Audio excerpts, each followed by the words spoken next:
Hello my dear YouTube family. आज मैं आपके साथ शेयर कर रही हूँ मेरी प्रीवियस कैंसर और अभी की कैंसर की कुछ तस्वीरें।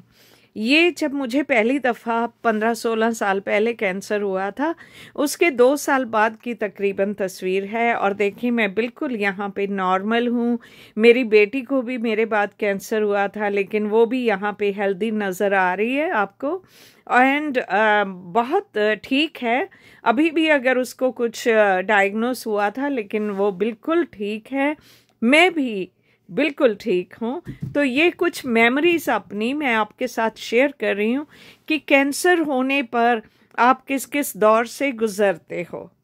तो जी, ये है मेरी तस्वीर इस दफ़ा के कैंसर से पहले की, और ये वाली भी, और आगे जो देखेंगे वो भी, और कुछ एक हैं जो कैंसर के दौरान की और कैंसर के बाद की हैं।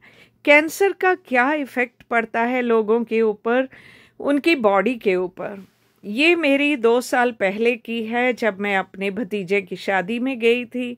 यहाँ मैं यूके में ही अपने कोई रिलेटिव्स आए थे, उनसे मिलने गई थी। और यहाँ सर्जरी से पहले एक एग्जीबिशन में मैं अपने बेटे के साथ बाहर घूमने गई थी। बेटे ने आइसक्रीम खिलाई, वहाँ पे खाना खाया, लेकिन वज़न यहाँ पे मेरा गिर रहा था, जिसकी वजह से मैंने डॉक्टर को बोला मेरी चेकअप करने के लिए। और तब पता चला था कि ये एक्चुअली कैंसर की वजह से है, और जल्दी से सर्जरी प्लान की गई थी, और विद इन अ मंथ मेरी सर्जरी भी हो गई। यहाँ ये पिक्चर सर्जरी के बाद की है, और इसके तकरीबन 1.5-2 महीने के बाद मेरी कीमोथेरेपी शुरू हुई थी। तो कीमोथेरेपी होती है तो बाल तो गिरते ही हैं, और बाल गिरते हैं तो इंसान बिल्कुल फ़र्क लगता है। बाल एकदम से नहीं गिरते, आहिस्ता आहिस्ता। जैसे यहाँ पे मेरे कुछ बाल गिरे पहली कीमो के बाद, सेकंड कीमो के बाद और गिर गए। और मैं ऐसे होगी जैसे मेरा भाई भी, उसको कैंसर हुआ था, और मैं और मेरे भाई कितना एक दूसरे से शक्ल हमारी मिलती है। वाकई में सगे भाई बहन है। ये रहा मेरा भाई भी आफ्टर कैंसर ट्रीटमेंट।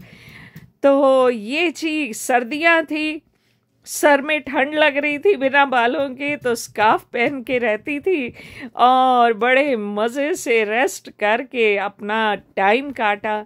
दुख हुआ तो सिर्फ एक बात का, कि मेरी वजह से मेरी बिल्लियाँ बहुत सेंसिटिव मेरे दुख को देख नहीं सकी। हालांकि मुझे इतनी कोई तकलीफ़ नहीं थी, मैं बिल्कुल ठीक ठाक थी, खा पी रही थी, और हॉस्पिटल अपनी ट्रीटमेंट करवाने खुद ही ड्राइव करके जाती थी। लेकिन कैट्स को बहुत फील हुआ कि मुझे इस बीमारी से निकलना पड़ा। तो उनका मुझे भी बहुत ज़्यादा दुख है कि जिन्होंने मुझे स्ट्रेस दिया और मैं बीमार हुई, मेरी बीमारी की वजह से मेरे पेट्स की डेथ हुई, वो मैं कभी भूल नहीं सकती। मैंने उन लोगों को अपने दिल से माफ़ किया, क्योंकि उनका हिसाब उनका अल्लाह उनसे लेगा। लेकिन मेरे लिए वो लोग इस दुनिया के कोई है ही नहीं, तो मैं उनके बारे में सोचूं क्यों। बस आपको बता रही हूँ कि मुझे किसी की बातों से फ़र्क नहीं पड़ता। मेरी ज़िंदगी मेरे रब ने लिखी है, और मैं आराम से अपनी ज़िंदगी गुजार रही हूँ। दुख तकलीफ़ें आती रहती हैं, हिम्मत होनी चाहिए। अब मैं ऐसे दिखती हूँ, मेरे इतने बाल आ चुके हैं, आगे आगे और बढ़ते जाएंगे, और कुछ महीनों बाद नेक तक आ जाएंगे, जैसे मेरी पहली तस्वीर में आपने देखा।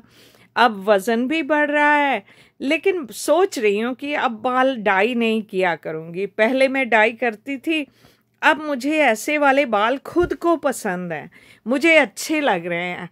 और लोग पहले जब कहते थे बुढ़िया बुढ़िया, कम से कम उनका कहना तो सच लगेगा ना कि हाँ जी, मैं हूँ बुढ़िया। और मुझे फ़ख्र है इस बात का कि मैं ज़िंदगी की बहुत से पड़ाव पार करके यहाँ तक पहुँची हूँ। तो बहुत खुश हूँ। बेटा और बहू मिलने आए हुए थे, हम लोग बाहर खाना खाने गए। यहाँ मैं आगे आगे अपने बेटे के साथ चल रही हूँ, पीछे मेरी बेटी पुनीत चल रही है, और बहू पीछे हमारी पिक्चर ले रही है। दुख है तो सिर्फ इस बात का, हमारी 3 कैट्स मेरी ट्रीटमेंट के दौरान अपने ऊपर तकलीफ़ें लेके चली गईं। इस बात का बहुत ज़्यादा अफसोस है, बहुत ज़्यादा दुख है, लेकिन क्या करें, जो है सो है। और मैं जल्द ही वापस अपने आप को अपनी वीडियोस में लेके आया करूँगी, क्योंकि आपको अब दिखा दिया कि मैं कैसे लगती हूँ। कहीं आप देख के डर नहीं जाना मुझे। ओके, सो खुश रहना, औरों को भी खुश रखना, तो ही ज़िंदगी का मकसद पूरा होगा।